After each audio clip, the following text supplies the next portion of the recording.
오늘 이재명 대통령과 이제 여야 지도부 회동이 있었고 장동혁 국민의힘 대표와 이제 단독 회담도 좀 있었습니다. 아이고 환영합니다. 네, 감사합니다. 반갑습니다. 보기 좋은데.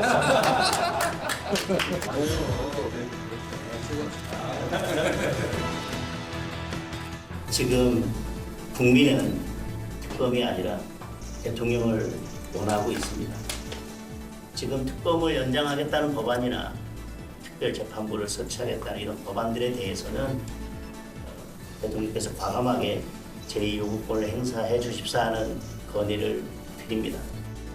세게 하실 줄 알았어요.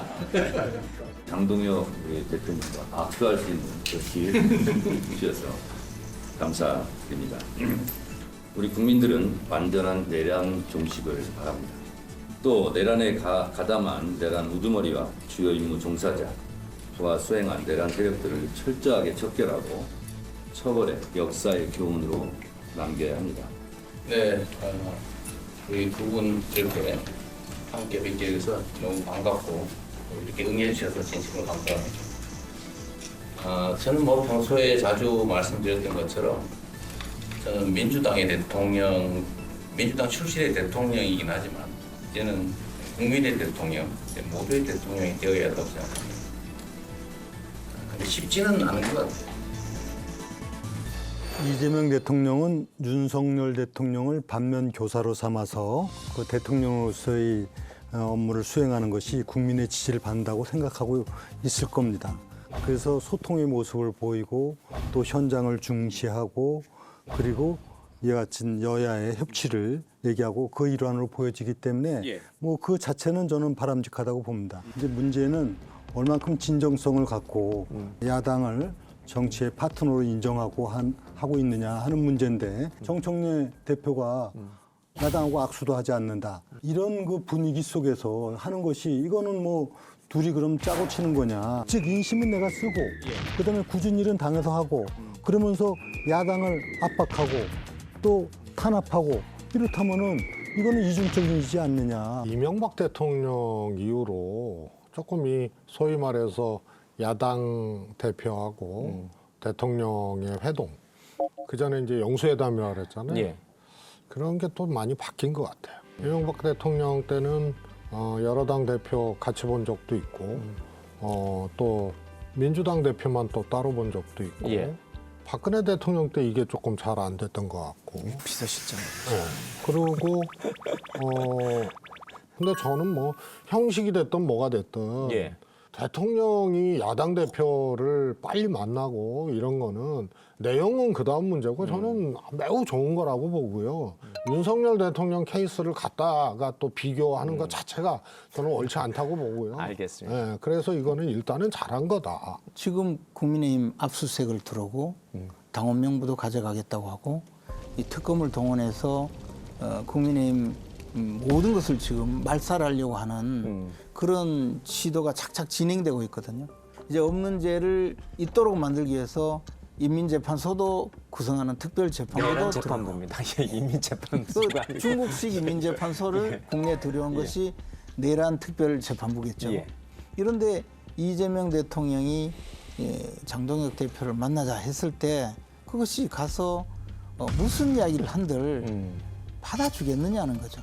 환하게 웃는 모습 그리고 야당 대표하고 악수하는 모습. 그래서 이재명 대통령은 아주 우아한 모습만 연출하고 거기에 조력자가 되는 그런 상황이 된다 이거죠. 유정복 시장님께도 비슷한 질문 좀 드리고 싶습니다. 지금 12.3 계엄 당일날 뭐 청사를 통제하고 뭐 등등등 해가지고 지금 민주당 쪽에서는 이제 그 여당 소속 광역 단체장들 몇 분도 특검 수사 대상에 올려야 된다. 이제 이런 얘기를 하시는데 이런 상황에서 대통령이 우리 유 시장 만나자면 만나시겠습니까? 그거는 뭐 어떻게 생각할지 모르지만 우선 예. 사실관계를 명확히 해야 되기 때문에 예. 소위 말하면 지방자치단체장들이 계엄 당일날 동조했다.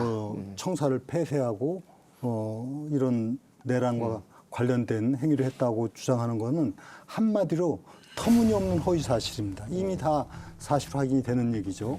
계엄 당일날 지역을 책임지고 있는 시장이나 도지사 입장에서는 지역 안정을 위해서 비상회의를 해갖고 지역 주민의 안전과 관련해서 공무원들이 비상태세를 점검하고 하는 거 당연한 거 아닙니까?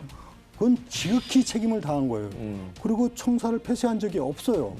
그런데 무책임하게 아니면 말고식으로 청사 폐쇄를 했다는 등 예. 이렇게 얘기하는 거는 전형적인 정치 공세일 뿐만이 아니라 허위사실 유포입니다. 바로 탄압의 결정적인 증거가 이런 겁니다. 장동혁 당대표에게 이제 청구서가 날라들기 시작했다 이런 얘기들이 흘러나옵니다. 공천 30석을 달라는 거는 어떻게 보십니까? 자유파 정당들은 4개의 정당입니다. 자유통일당, 자유민주당, 우리공화당, 자유와혁신당이에요. 이 4개의 정당은 이거를 무기로 국민의힘한테 양보하라고 요구할 거예요. 그 저는 국민의힘이 양보하면 된다고 생각해. 230개 정도가 단체장이거든요. 시장, 군수, 구청장. 그중에 한 30개 양보하면 돼. 제가 보기에는 이제 그런 말을 공공연하게 하는 거로 봐서는 이제 아스팔트 부대 연장선에 있다 이렇게 봅니다. 예. 그러니까 이제 국민의힘이 정당이 아니다 이런 뜻이죠.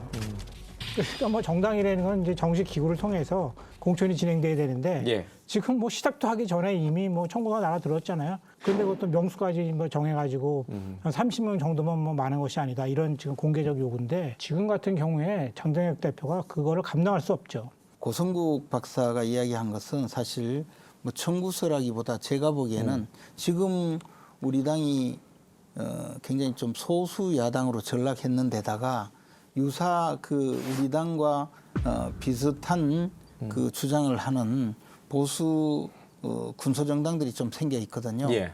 근데 이분들이 수도권에 와서 같이 경쟁을 하면 안 그래도 힘든데 뭐 몇 표를 뺏어가도 결국에는 우리가 더 약하지 않느냐. 예. 그러니 이 연합공천을 해라 이런 요구였다고 저는 알고 있습니다. 예.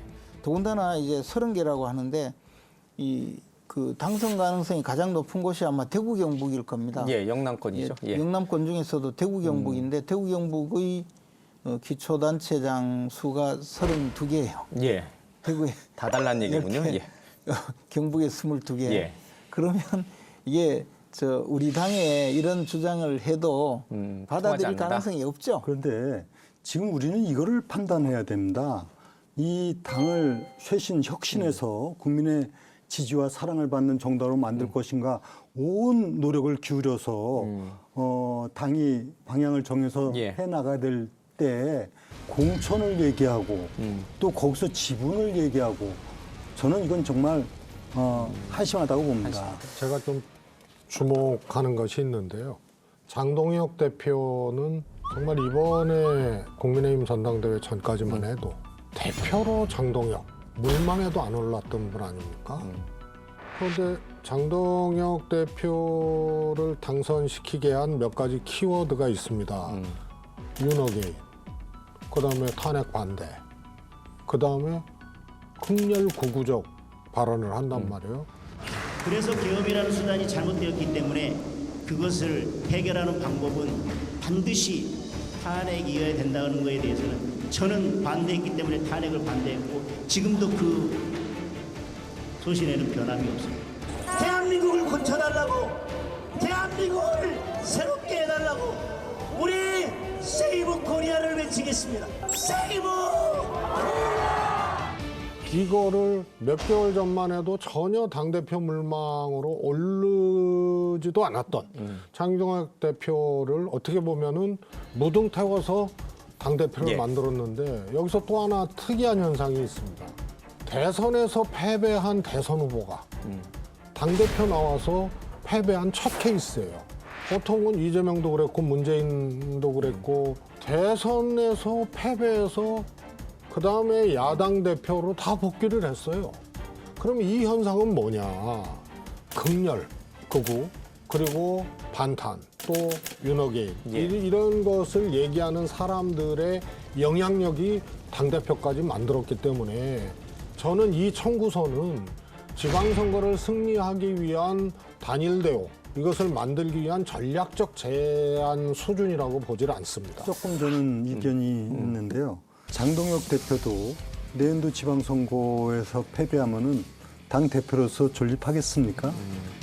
선거를 이기지 못하면 당 대표들은 다 물러나는 것이 관행적이었습니다. 그래서 예. 그런 어리석은 그 당 대표로서 역할은 하지 않을 거로 저는 믿습니다. 알겠습니다. 상당히 기반 없는 당 대표의 이제 숙제죠. 큰 예. 숙제입니다.